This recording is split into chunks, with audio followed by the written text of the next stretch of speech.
नमस्कार दोस्तों, आज हम पढ़ने वाले हैं रीजनिंग में रैंकिंग चैप्टर के बारे में, जिसमें से हर एग्ज़ाम में आपके प्रश्न पूछे जाते हैं।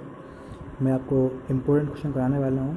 कुछ इम्पोर्टेंट टाइप होंगे जो हर एग्ज़ाम में पूछे जाते हैं और लगभग जो मैं टाइप आपको बताने वाला हूँ उन्हीं से हर एग्ज़ाम में क्वेश्चन पूछे जाते हैं। तो आइए हम इसको सॉल्व कर लेते हैं। पहला क्वेश्चन आप देख रहे होंगे कि 15 छात्रों की कक्षा में राम का क्रमांक बाईं ओर से 10वां है, तो दाएं ओर से उसका बताना स्थान। मतलब यहाँ से 1 से लेकर हमारे पास 15 छात्र हैं, ठीक है। राम का क्रमांक बाईं ओर से, बाईं ओर ये साइड होता है, कौन सा स्थान है? 10वां। कौन सा स्थान है? 10वां। तो आपको दाएं ओर से उसका क्रमांक बताना है, ठीक है। आप गिन के भी कर सकते हैं, 15, 14, 13, 12, 11, 10। तो आप देखेंगे नंबर कितने हो गए? 1, 2, 3, 4, 5, 6। कितना आंसर आ गया? 6। ये तो था छोटा वाला, लेकिन यदि मान लो ऐसा पूछ जाए कि 15,000 छात्र कक्षा में राम का क्रमांक बाएं ओर से 169 हो, तो दाएं से कौन सा होगा? तो फिर वहाँ आप इस प्रकार से लिखकर उसको हल नहीं कर पाएंगे। तो उसके लिए एक फॉर्मूला है।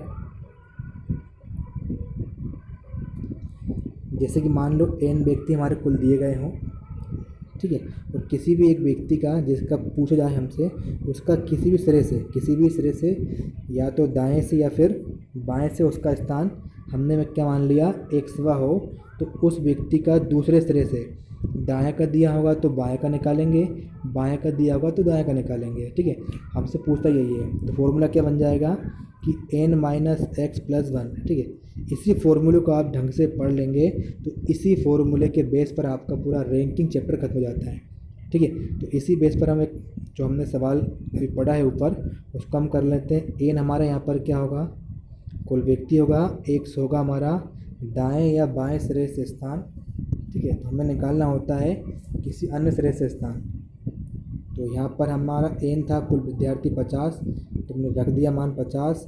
इसके बाद -x था हमारा बाईं ओर से 10वां स्थान, उसको लिखा और +1 कर दिया। तो यहाँ पे इसको हम सॉल्व करेंगे, कितना आंसर आएगा? 6, जो यहाँ पर भी आपका आया था। कितना भी बड़े से बड़े सवाल हो, आप इस प्रकार से उसको कर सकते हैं। आइए देख लेते हैं हम इसी प्रकार से अगला क्वेश्चन।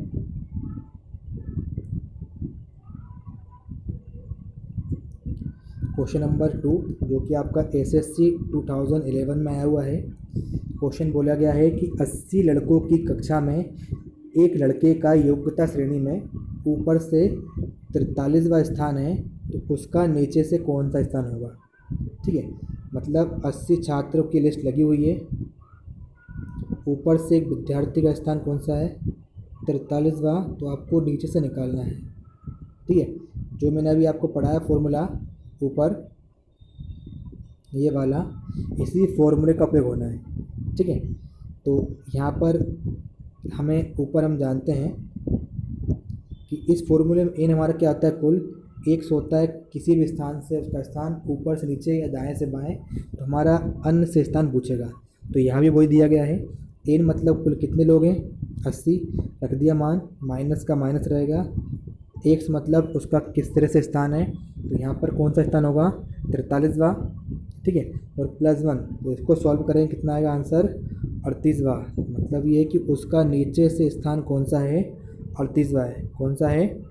38वां है। अब हम आगे बढ़ते हैं। क्वेश्चन नंबर 3, एक पंक्ति में रवि का स्थान दोनों साइडों से छोरों से 16वां है, तो उस पंक्ति में कुल कितने लोग हैं? ठीक है। अब हमसे पूछ लिया कि आपको दायां और बायां दिया गया है ना, तो उसमें से आपको स्थान निकाल दिए गए हैं दोनों, दाएं और बाएं से, तो आपको निकालना है पंक्ति में कुल कितने लोग हैं, ठीक है। इसके लिए ट्रिक है, ये फॉर्मूला है। ये ट्रिक कहाँ से बन के आई है? ये ट्रिक भी उसी फॉर्मूले से बन के आई है, ठीक है। यदि मैं इसको यहाँ पर y मान लूँ, क्या मान लूँ? y, तो यहाँ पे मुझे n का मान निकालना हो, तो n का क्या आएगा? x + y - 1 = n। इसको आप सोल्व करेंगे तो आपका ये आ जाएगा, ठीक है। अब एन हमारा क्या होता है, कुल व्यक्ति, एक्स हमारा दाएं से और बाएं से दोनों स्थान और -1, ठीक है। इसी फॉर्मूले को उस रूप में बनाया गया है, ये वाला x प्लस वाई -1। एक्स यहाँ पर होगा दाएं या बाएं से एक स्थान, y भी होगा दाएं या बाएं से स्थान। अब यहाँ पे क्वेश्चन बोला गया है कि उसका दोनों से स्थान कौन सा है, 16, दाएं से भी और बाएं से भी, तो दोनों को जोड़ेंगे 16 प्लस 16। 2 बार 16 क्यों लिखा, क्योंकि दाएं से भी उसका स्थान 16 है और बाएं से कितना उसका 16 है, और -1, तो यहाँ पे इसको घटाएंगे, 16 16 हो गया 32 -1, कितना आ गया आंसर 31। उस पंक्ति में कुल कितने पर्सन हैं, कितने लोग हैं, 31, 31। आगे हम देखते हैं आरआरबी, ठीक है, जो आईबीपीएस का एग्ज़ाम होता है बैंक के लिए, उसमें भी इस कंसेप्ट से, रैंकिंग से, श्रृंखला से आंसर हमारे आते हैं। तो मैंने एक एग्जांपल लिया है जो कि 2012 में आया हुआ है। क्वेश्चन पढ़ेंगे, हम करेंगे जो अभी ऊपर कराया है उसी कंसेप्ट पे आधारित क्वेश्चन है। क्वेश्चन बोला गया है कि एक पंक्ति में सीता का क्रमांक बाईं छोर से 10वां है और दाईं छोर से 15वां है, तो पंक्ति में कुल कितने लोग हैं। अभी हमने पढ़ा फॉर्मूला उसी पर आधारित है, तो करना सॉल्व इसको इस तरीके से है, तो कर लेते हैं। x प्लस वाई यानी दायां और बायां छोर, ठीक है, -1, तो बाएं छोर से 10वां और दाएं छोर से 15वां, ठीक है, दोनों को आप जोड़ेंगे, उसमें से एक माइनस कम करेंगे तो कितना आएगा 24। तो उस पंक्ति में कुल कितने लोग हैं, उस पंक्ति में कुल 24 लोग हैं। अब थोड़ा बढ़ाते हैं एक लेवल अप। ये क्वेश्चन दिया गया है, क्वेश्चन वही है, बस लैंग्वेज को ट्विस्ट कर दिया, ठीक है। तो मैंने आपको सबसे पहले कंसेप्ट पढ़ाया था, उसी कंसेप्ट के बेस पर क्वेश्चन है, ठीक है। पढ़ते हैं हम, ये भी आपका आरआरबी में आया हुआ है। 16 बच्चों की पंक्ति में जब अनिल को बाईं ओर 2 स्थान हटा दिया जाता है, ठीक है, 1 से लेकर 16 बच्चे हैं, अनिल भी वहीं कहीं बैठा हुआ है, तो उसको जब बाईं ओर हटाते हैं, बाईं ओर इस साइड, तो इस ओर हटाते हैं, तो वे बाएं से 7वें स्थान पर हो जाता है। हमारा बाएं कौन सा होता है, इस साइड, तो बाएं से वो कौन से स्थान पर हो गया, 7वें पर। कब हो गया, जब उसको हमने बाएं साइड 2 घटाया, ठीक है। तो पंक्ति के दाएं सिरे से उसकी कौन सी स्थिति पहले थी, जब उसको हमने नहीं हटाया था तो उसकी निकालनी हमें दाएं साइड से कौन सी स्थिति है, तो वो 7वें नंबर पर आया है बाईं ओर हटाने पर, तो वो पहले किस नंबर पे होगा, 9 नंबर पर, ठीक है। तो बाएं से 9 नंबर पर है, तो हमें निकालना है कि दाएं से कौन से नंबर पे होगा। तो यहाँ पे अभी मैंने कुछ देर पहले आपको कॉन्सेप्ट पढ़ाया था कि कुल व्यक्ति कितने हैं, 16, और हमें पता है कि पहले उसका स्थान बाएं से कौन सा है, 9वां, तो हमें कौन सा निकालना है, दाएं से।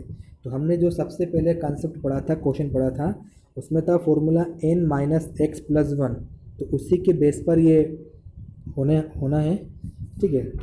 n हमारा क्या था, कुल व्यक्ति, x था हमारा दाएं या बाएं से स्थान, और +1, तो यहाँ पर ही वही करना है, कुल व्यक्ति 16 है, बाएं से स्थान दिया 9वां, -x और +1, तो इसको सॉल्व करें, कितना आंसर आएगा, 8। कितना आएगा आंसर, 8। तो उस व्यक्ति का दाएं से कौन सा स्थान होगा, 8वां। तरीका वही है, बस थोड़ा उसको उलझा दिया, ठीक है। अब हम करेंगे बहुत ही महत्वपूर्ण सवाल, जो कि हर एग्ज़ाम में आजकल इसी कंसेप्ट पे, इसी बेस पर पूछा जा रहा है क्वेश्चन, बस लैंग्वेज ट्विस्ट कर दिया, करना वही है, ठीक है। हम समझते हैं, पहले हम पढ़ें क्वेश्चन। मैंने एग्जांपल लिया आपका एक आरआरबी का ही। लड़कियों की कतार में यदि सोनिया को बाईं ओर से जो बाईं ओर से 10वें स्थान पर है तथा पिंकी दाईं ओर से 7वें स्थान पर है। लड़कियों की एक कतार है, ठीक है। सोनिया जो बाईं ओर से 7वें स्थान पर, जो सोनिया है वो बाईं ओर से किस स्थान पर है, 7वें स्थान पर है, तथा पिंकी दाईं ओर से 7वें स्थान पर है, ठीक है। यहाँ पे 10 है सोनिया, ठीक है, और जो पिंकी है हमारी वो किस ओर से, दाईं ओर से 7वें नंबर पर है, ठीक है। दोनों अपनी स्थिति बदल लेती हैं, दोनों अपनी से बदल लेती हैं। मतलब पिंकी आती है सोनिया की जगह पर और सोनिया आ जाती है पिंकी के स्थान पर। तो पिंकी दाईं ओर से 12वें स्थान पर जाती है। तो पिंकी आ जाती है यहाँ पर और इसका दाएं सिरे से कौन सा स्थान हो जाता है? 12वां। कौन सा हो जाता है? 12वां। तो आपको बताना है कि इस कतार में कुल कितनी लड़कियां हैं। ठीक है, आपको ये बताना है। ठीक है, अब इस क्वेश्चन को हमें करना कैसे है? ठीक है, हम समझते हैं कि कुल लड़कियां ये हैं। ठीक है, उनकी कतार है। सोनिया जो बाएं सिरे से 10वें स्थान पर है और पिंकी जो है वो दाएं सिरे से 7वें स्थान पर है। ठीक है, इन्होंने अपना इंटरचेंज किया, ये इनके स्थान पर आ गई और ये इनके स्थान पर आ गई। तो क्या हुआ कि जो पिंकी थी वो 12वें स्थान पर हो गई, किस ओर से? दाईं ओर से। ठीक है, तो हमें यहाँ पर ये देखना है इसमें, ठीक है, कि किस पर्सन का, किस व्यक्ति का हमें दोनों साइड से स्थान पता हुआ है। यानी दाएं से भी हमें उसका स्थान पता होना चाहिए, बाएं से भी। तो पहले हम देख लेते हैं पिंकी का। तो पिंकी यहाँ पहुँच गई, सोनिया यहाँ पहुँच गई थी। ठीक है, पिंकी यहाँ पहुँच गई है, सोनिया पहुँच गई है अपना स्थान बदल लेने के कारण। ठीक है, तो सोनिया का स्थान देखें इस साइड से, क्योंकि ये पिंकी के स्थान पर है। पिंकी का स्थान था 7वां, तो सोनिया का स्थान भी क्या हो गया इस साइड से, दाईं ओर से 7वां। लेकिन हमें क्या सोनिया का स्थान दाईं ओर से पता है क्या? नहीं पता। हमें किसका स्थान पता है? केवल हमें पता है केवल किसका स्थान? केवल पता है हमें पिंकी का स्थान। ठीक है, जो कि 12 नंबर पर है दाईं ओर से। ठीक है, अब यहाँ पे देखें तो सोनिया के स्थान पर कौन आ गई है? पिंकी। ठीक है, इसका स्थान हो गया दाईं ओर से 12वां, लेकिन बाएं ओर से कौन सा है? 10वां। क्यों? क्योंकि ये सोनिया के स्थान पर बैठी हुई है। तो हमें पिंकी का, किसका? पिंकी का दोनों साइड से हमें स्थान पता है। और हम जानते हैं कभी भी किसी भी चीज़ का दोनों साइड से स्थान पता हो तो हम करते क्या हैं? दोनों को जोड़ते हैं और एक बार उसमें से एक हम घटा देते हैं। ठीक है, ये जो दिख रहा है फॉर्मूला इस कंसेप्ट पे। ठीक है, तो हम निकालेंगे किससे? पिंकी से। दोनों को जोड़ना है, 12 + 10 - 1, तो कितना आ गया इसका उत्तर? 21। तो कितनी लड़कियां कतार में? 21। तो बस इसी कंसेप्ट पे आपको ध्यान रखना है। ठीक है, और ध्यान रखिएगा जो लास्ट में बताया जाता है कि उसका स्थान इतना हो गया, उसी व्यक्ति का स्थान दोनों साइड से दिया होता है क्वेश्चन में, हमें बस निकालना होता है। जो हमने पहले कंसेप्ट पढ़ा, ठीक है, उसी के आधार पर एक क्वेश्चन हल हुआ है। आगे हम देखते हैं अगला क्वेश्चन। अब हम करेंगे IAS 2015 में आया क्वेश्चन। ठीक है, IAS IPS में भी इस लेवल के क्वेश्चन आते हैं जो UPSC एग्ज़ाम कंडक्ट करता है। तो पढ़ते हैं, कंसेप्ट वही है, बस लैंग्वेज को ट्विस्ट कर दिया गया है। बस लैंग्वेज को समझना है आपको। ठीक है, तो क्वेश्चन दिया गया है किसी पंक्ति में बाईं ओर से ए का 11वें स्थान पर है। जो ए है, ठीक है, कौन है ए? वो बाईं ओर से 11वें स्थान पर है। जो हमारा ए है, ठीक है, वो बाईं ओर से किस स्थान पर है? 11वें स्थान पर। ठीक है, बी दाहिनी ओर से 10वें स्थान पर है। जो हमारा बी है वो दाहिनी ओर से 10वें स्थान पर है। यदि ए और बी आपस में स्थान बदल लें, इसने इसका जगह बदला, इसने इसकी जगह बदला, तो बी इसके स्थान पर आ गया, ए आ गया इसके स्थान पर। ठीक है, मतलब अब बी का स्थान कौन सा हो गया? बाएं से 11वां, और ए का कौन सा स्थान हो गया? दाएं से अब 10वां। तो ए बाएं ओर से 18वें स्थान पर हो जाता है। इस साइड से बायां होगा तो बायां किस नंबर पे आ गया? अब 18वें नंबर पे। तो आपको बताना है कि पंक्ति में और ए और बी के अलावा कितने व्यक्ति हैं। तो पहले हम निकाल लेते हैं कुल व्यक्ति, जिसके बाद हम ए और बी को हटा देंगे तो हमें पता लग जाएगा कि कुल कितने व्यक्ति हैं ए और बी के अलावा। तो अब यहाँ पर आप देखिए, मैंने बताया था कि जिसके बारे में लास्ट में बात की जाए उसी का हमें दोनों साइड से स्थान पता होगा। तो इसका स्थान ए का बाएं ओर से 18वां है, परंतु दाएं ओर से कौन सा है 10वां, क्योंकि ये जो है ए वो बी के स्थान पर आके बैठा हुआ है। ठीक है, तो हमें ए का स्थान पता हुआ है 10वां है बाएं ओर से। ठीक है, और 10वां स्थान है ए का दाईं ओर से, क्यों, क्योंकि ये बी के स्थान पर बैठा है, तो फॉर्मूला वही होता है। ठीक है ना, दोनों को जोड़ो, सॉरी दोनों को घटाओ +1। ठीक है, तो सॉरी यहाँ पे जोड़ना पड़ेगा।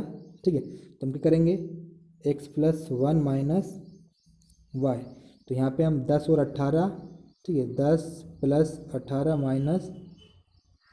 1। ठीक है, तो 18 और 10 कितना हो गया 28 - 1 कितना आ गया 27। ठीक है, तो पंक्ति में कुल कितने लोग हैं, पंक्ति में हैं कुल 27 लोग, लेकिन हमसे पूछा क्या गया है कि ए और बी के अलावा कितने व्यक्ति हैं, तो ए और बी को हम कम कर देंगे, तो 2 व्यक्ति हो गए ए और बी, कुल 27 हैं, कम करें कितना आएगा 25। ठीक है, तो कितने व्यक्ति हैं 25, हमने किया वही है जो हमने सबसे पहले कंसेप्ट पढ़ा था, उसी बेस पर हमने हल किया है, बस लैंग्वेज को ट्विस्ट कर दिया गया है, थोड़ा सवाल को घुमा दिया गया है। ये था हमारा टाइप 1। अब हम पढ़ेंगे टाइप 2, ये बहुत इजी है, पढ़ेंगे। 5 व्यक्ति दौड़ रहे थे, डी ए से आगे, ई बी का पीछा कर रहा था, सी जो है ए और बी के बीच में था। बताएं कि उस कतार के मध्य में कौन था। इस प्रकार के क्वेश्चन भी एमपी पुलिस, व्यापम के एग्ज़ाम में तथा रेलवे के एग्ज़ाम में पूछ लिए जाते हैं। तो हमें दिया गया है 5 व्यक्ति दौड़ रहे हैं। ठीक है, डी क्या है ए से आगे है, डी ए से आगे है। ठीक है, डी ए से आगे है, तो डी क्या है ए से आगे हो गया। ठीक, ई बी का पीछा कर रहा था, जो ई है वो बी का पीछा कर रहा था, तो पीछा कर रहा है ये जो है इसका पीछा कर रहा है। ठीक है, आगे बोला है सी ए और बी के बीच में था, जो सी है वो कहाँ पर है ए और बी के बीच में। तो बताना है कि कतार के बीचों बीच कौन है, तो 2 स्थान इधर कम किया, 2 स्थान यहाँ कम किया, तो बीच में कौन बैठा हुआ है सी। ठीक है, तो सी के आगे हमारा आंसर, कतार के मध्य में कौन है सी। आगे हम देख लेते हैं क्वेश्चन नंबर 2, पढ़ेंगे। ए बी सी डी और ई में से प्रत्येक अलग अलग अंक प्राप्त करता है। 5 व्यक्ति, उनको सबको किसी एग्ज़ाम में अलग अलग अंक मिलते हैं। बी केवल ई से कम अंक प्राप्त करता है, जो बी है वो केवल और केवल, ठीक है, ई से ही कम प्राप्त करता है, बाकी सबसे क्या करता है अधिक। आगे बोल रहा है ए केवल सी से अधिक अंक प्राप्त करता है, जो ए है वो केवल सी से अधिक अंक प्राप्त करता है, तो उसमें सबसे अधिक अंक कौन प्राप्त करता है। बोला गया है कि जो बी है वो केवल ई से ही कम अंक प्राप्त करता है, केवल ई से, मतलब यही हुआ कि वो बी सबसे क्या हो रहा है अधिक अंक प्राप्त कर रहा है, जो नीचे वाले हैं उन सबसे। ठीक है, आगे बोला है कि ए केवल सी से अधिक अंक प्राप्त करता है, किससे सी से, मतलब डी से बी सबसे क्या कर रहा होगा कम कर रहा होगा, तो यहाँ पे क्या जाएगा डी, इसके बाद बी। लेकिन यहाँ पर बोल रहा है कि बी केवल और केवल ई से कम प्राप्त करता है, बाकी सबसे अधिक, तो सबसे अधिक कौन होने वाला है ई, तो यहाँ पे क्या आएगा आंसर ई, जो सबसे अधिक अंक प्राप्त करता है। यहाँ से यदि आपसे कम का पूछे तो कम में क्या आएगा आपका आंसर सी। ठीक है, लास्ट क्वेश्चन, ये भी एग्जाम में बहुत पूछा जाता है क्वेश्चन और कई बार पूछा भी गया है। देखते हैं, आयु में सुमा जो है ऊषा से बड़ी है। सुमा क्या है, ठीक है, सुमा क्या है ऊषा से क्या है, जो सुमा है हमारी वो ऊषा से क्या है बड़ी है। ठीक, गीता ऊषा से बड़ी है, जो गीता है वो क्या है ऊषा से छोटी है, सॉरी ना, जो गीता है हमारी यहाँ पर वो क्या है, ऊषा से छोटी है तो नीचे आ जाएगी। प्रेमा सुमा से बड़ी है, जो प्रेमा है वो सुमा से भी बड़ी है। तो आपको बताना है कि उन सब में सबसे बड़ी कौन है। तो सबसे ऊपर कौन आना है, प्रेमा। तो सबसे बड़ी कौन हो गई, प्रेमा। यदि ये पूछता आपसे कि सबसे छोटी कौन है, तो क्या आता आंसर, गीता। ठीक है, ये आपके क्वेश्चन हुए। इसी टाइप्स के आपके हर एग्ज़ाम में क्वेश्चन आएंगे इसी कंसेप्ट पर। ठीक है, वीडियो पसंद आए तो लाइक करें, कमेंट करें। और भी आपको इसी प्रकार की वीडियो मिलती रहेंगी। तो सबसे पहले यदि आप वीडियो प्राप्त करना चाहते हैं तो हमारे चैनल को सब्सक्राइब कर लें, जिससे कि आपको आने वाली वीडियो समय पर मिल सके। वीडियो पसंद है लाइक करें, कमेंट करें और अपने दोस्तों को शेयर करें। धन्यवाद।